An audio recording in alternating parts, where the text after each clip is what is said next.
দৰ্শকসকল, আজি আমি গুৱাহাটী বিশ্ববিদ্যালয়ৰ গৱেষক টিকেন্দ্ৰজিৎ গগৈ দাদাৰ লগত ভোট জলকীয়াৰ গুটি পিচিবলৈ আগবাঢ়িছোঁ। ইয়াত কেঁচুসাৰ আমি মাটিৰ লগত মিহলি কৰি ল'ম। কিমানমান আছে দাদা? এইটো 1.5 কেজিমান হ'বনে? 1.5 কেজি 2 কেজিমান হ'ব। 1.5-2 কেজিমান আমি কেঁচুসাৰ লৈছোঁ।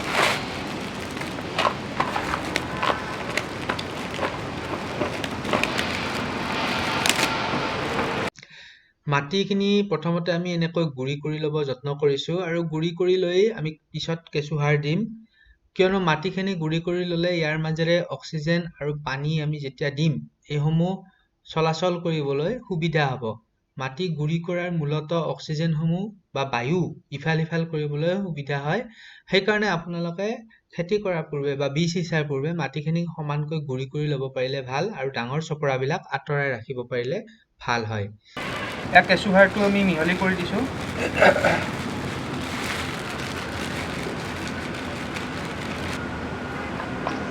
কেঁচুসাৰটো আমি সম্পূৰ্ণৰূপে মিহলি কৰি দিবলৈ যত্ন কৰিছোঁ আৰু আমি হাতত গ্লভছ পিন্ধি লৈছোঁ, কিয়নো ভোট জলকীয়া গুটি লাৰিলে হাতত আমাক জলকীয়াই ধৰিব পাৰে।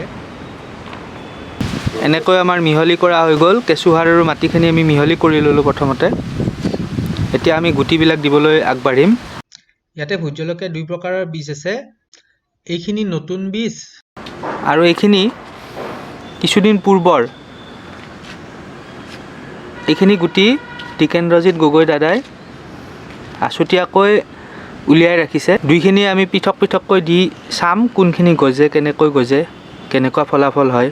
এতিয়া আমি বীজসমূহ এনেকৈ মাটিৰ লগত মিহলি কৰি দিছোঁ আৰু ওপৰৰ চপৰাবিলাক আঁতৰাই দিছোঁ যাতে গজালি ওলাওঁতে সুবিধা হয়। এয়া 14 নৱেম্বৰত দিয়া বীজ। প্ৰায় 4 দিন পিছত বীজসমূহ 2-এটা গজিবলৈ লৈছে।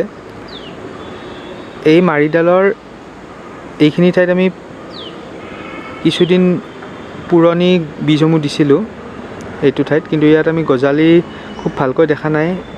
এইটো এটা গজালি দেখিবলৈ পাইছোঁ, তাৰপিছত এইটো এটা গজালি দেখিবলৈ পাইছোঁ। দুপতীয়া হৈছে, কিন্তু আপোনালোকে চাওক এইখিনি আমি বজাৰৰ পৰা কিনি অনা ভোট জলকীয়াৰ গুটি, এইবিলাকত গজালিটো বেছিকৈ ওলাইছে।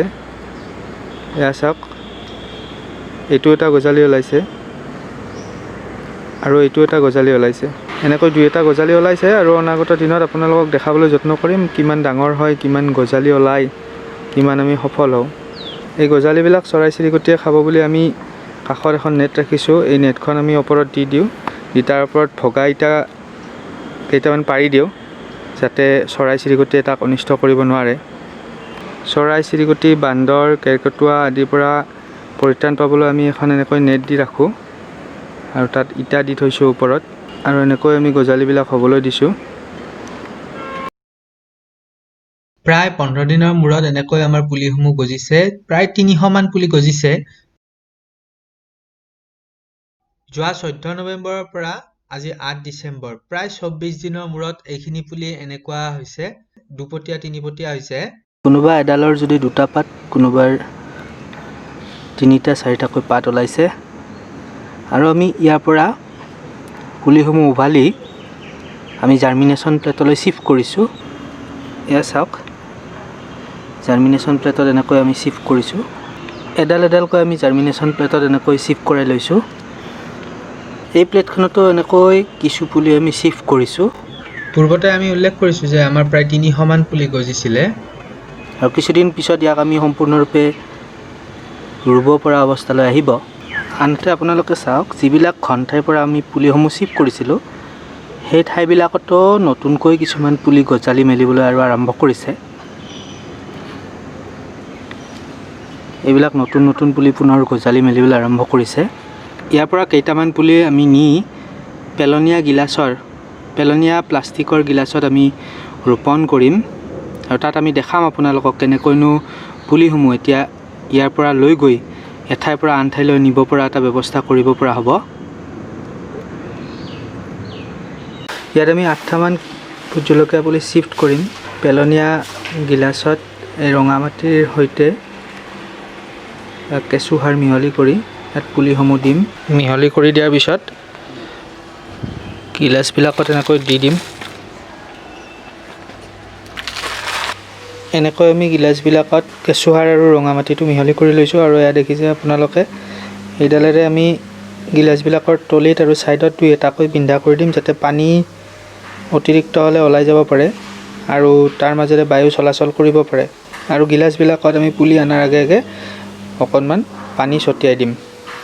এঠাইৰ পৰা আন ঠাইলৈ নিয়াৰ সুবিধাৰ অৰ্থে আমি গিলাচলৈ শ্বিফ্ট কৰা পুলিসমূহ কেনেকুৱানো দেখাত হৈছে তাক আমি দেখাবলৈ দুই এটা ফটো সংগ্ৰহ কৰি ৰাখিছোঁ আপোনালোকৰ কাৰণে। দৰ্শকসকল, এনেকৈ আপোনালোকে ভোট জলকীয়া পুলি ৰোপণ কৰিব পাৰে আৰু গিলাচত এনেকৈ পুলিসমূহ লৈ গৈও এঠাইৰ পৰা আন ঠাইলৈ নিয়াৰ ব্যৱস্থা কৰি ল'ব পাৰে। দৰ্শকসকল, ভিডিঅ'টি চাই আপোনালোকে কেনেকুৱা পালে আমাৰ কমেণ্ট ছেকশ্যনত জনাব।